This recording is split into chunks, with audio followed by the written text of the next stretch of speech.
Dalam perspektif antropologi, keaslian tidak dapat dipahami sebagai sesuatu yang tetap.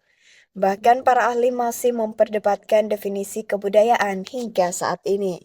Dikatakan jika keaslian kerap muncul dari proses negosiasi dalam masyarakat, terutama dalam upaya membangun dan mempertahankan identitas di tengah berbagai pengaruh eksternal. Proses tersebut terjadi melalui pembatasan-pembatasan tertentu yang dilakukan kelompok masyarakat.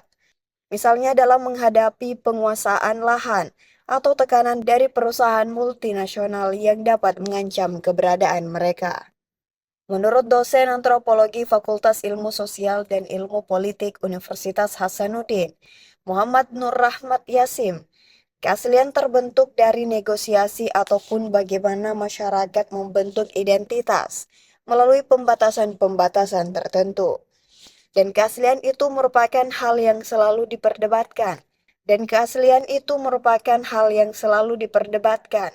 Dan dinegosiasikan dalam antropologi.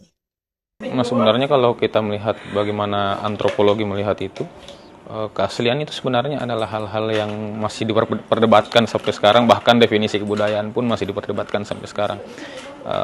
Keaslian itu kan hal-hal yang selalu dinegosiasikan, bahkan di berbagai kebudayaan manapun di seluruh dunia ini.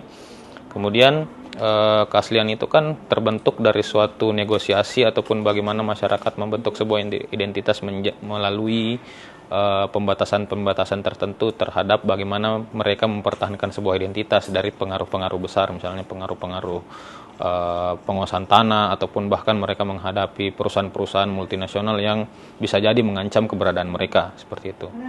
Dan keaslian sebenarnya itu untuk mendefinisikannya apakah ada yang benar-benar asli atau tidak, sebenarnya keaslian itu adalah hal-hal yang selalu diperdebatkan dan dinegosiasikan dalam antropologi seperti itu. Nur Rahmat menambahkan dalam kondisi tersebut, keaslian menjadi alat untuk mempertegas identitas sekaligus mempertahankan eksistensi suatu kelompok. Namun ditegaskannya dalam kajian antropologi, tidak ada standar pasti untuk menentukan apakah sesuatu benar-benar asli atau tidak. Andrea Ririn Karina, Unhas TV.